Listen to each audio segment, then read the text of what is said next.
Salut à tous, c'est François Rousseau. Si vous êtes passionné par les voitures, vous êtes au bon endroit.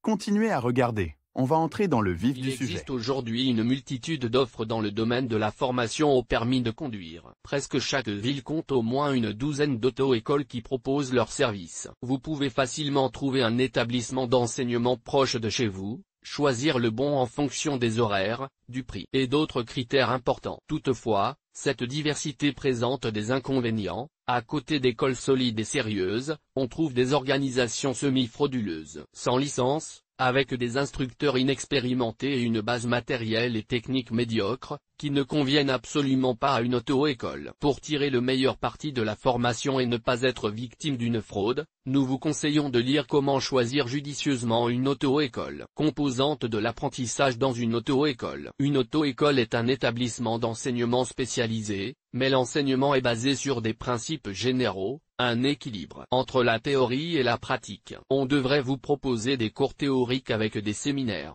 des leçons sur un terrain de conduite spécialement équipé, des excursions dans la ville. Pendant les cours théoriques, vous devriez être informé de la conception et de l'entretien de la voiture, du code de la route, des premiers secours et de diverses situations de force majeure sur la route. Des heures sont toujours prévues pour tester votre compréhension de la matière. La formation en direct peut être complétée ou remplacée par une formation sur ordinateur. Cette formation dure environ 3 mois et est suivie d'examens internes. La formation pratique doit représenter au moins 56 heures du cours total. Veillez à ce que les instructeurs ne se limitent pas à l'autodrome. Après tout, vous devrez conduire dans la ville et vous risquez d'être désorienté. L'autodrome est équipé de manière à ce que vous puissiez travailler le serpent évitement prudent des obstacles sur la route, le stationnement, le passage supérieur. Le terrain d'entraînement est équipé de panneaux de signalisation, de feux de circulation et, en général, l'autodrome dispose d'au moins 2400 mètres carrés d'espace pour les manœuvres. L'autodrome peut être situé à la périphérie de la ville.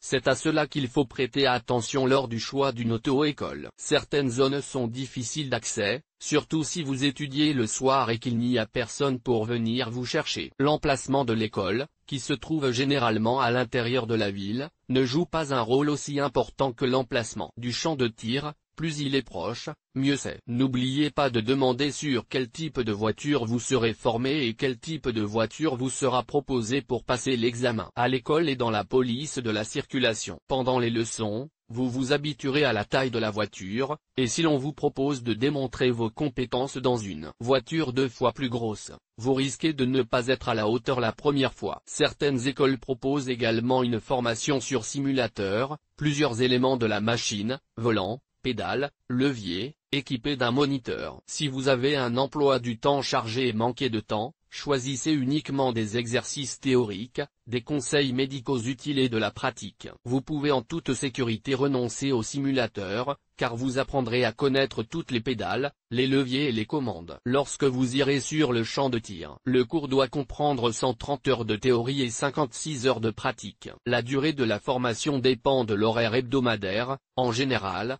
les examens de l'auto-école commencent dans les 3 mois, mais il arrive que la formation soit retardée jusqu'à 5 mois. Il est également possible d'acheter des leçons individuelles, afin de bénéficier d'un horaire et d'un instructeur spécifique. Si vous êtes très occupé, il est préférable de procéder ainsi. L'auto-école tient un carnet de bord, dans lequel sont consignées les présences, et vous risquez de ne pas être autorisé à vous présenter aux examens en raison de vos absences. Lire aussi, permis de conduire dans l'armée à partir de la commission militaire, possibilités et avantages de la formation. Choisir une auto-école. Bien entendu, il serait bon que votre entourage compte une personne expérimentée qui a récemment obtenu son permis et qui pourrait vous conseiller sur le choix de l'école. En l'absence d'une telle connaissance, vous devrez être plus attentif à la recherche. L'algorithme de choix d'une auto-école est le suivant: rechercher des offres dans un quartier pratique, en accordant une attention particulière à l'emplacement du terrain d'entraînement. Ensuite,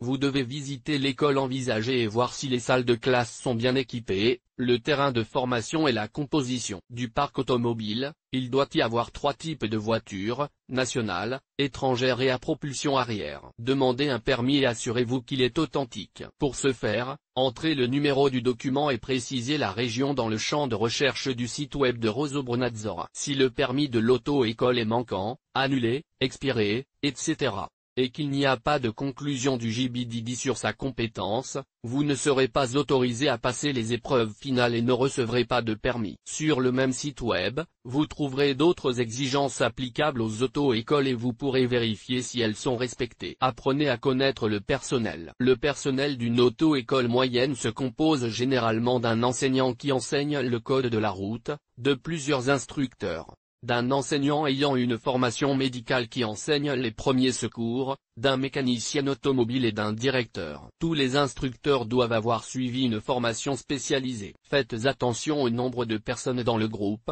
elles devraient être entre 15 et 30, si l'école est un succès. Dans le même temps, chacun doit disposer de suffisamment d'espace dans la salle de classe, de moyens techniques et d'autres moyens de formation. Sur le site officiel de l'Inspection nationale de la sécurité routière, vous trouverez les statistiques des examens passés par les élèves de cette école, ce qui vous permettra de connaître l'expérience des enseignants. Il ne vous faudra pas longtemps pour vérifier la documentation, mais vous serez sûr d'avoir fait le bon choix. N'oubliez pas de demander si l'école propose un service d'accompagnement aux examens. Cela vous simplifiera grandement la tâche lors des épreuves finales de la police de la route. Les employés de l'auto-école vous remettront tous les documents nécessaires, prendront les coupons, vous expliqueront où arriver, et vous n'aurez pas à vous rendre au bureau longtemps avant la date prévue de l'examen pour vous inscrire à l'épreuve. Ils seront également à vos côtés le jour de l'examen et pourront vous remonter le moral et vous aider. Demandez si vous pouvez choisir votre propre voiture. Demandez des documents à l'instructeur de conduite qui travaillera avec vous. Demandez si les étudiants peuvent choisir leur propre voiture pour les leçons. C'est un grand avantage si vous pouvez trouver un modèle proche de celui dans lequel vous passerez votre examen. Renseignez-vous sur la durée de la formation, sur les modalités de paiement et sur la question de savoir si le nombre d'heures de pratique requis est inclus ou acheté séparément, ainsi que sur la durée de l'heure académique. Il se peut qu'elle ne soit pas de 60 minutes, mais de 45 ou même de 40. Lire aussi. Freinage moteur sur différents types de boîtes de vitesse. Choisir un moniteur d'auto-école. Lors de la formation pratique, vous serez assisté par un seul enseignant, c'est pourquoi nous examinerons séparément la manière de choisir un moniteur dans une auto-école. En choisissant la meilleure voiture, vous trouverez certainement le meilleur moniteur.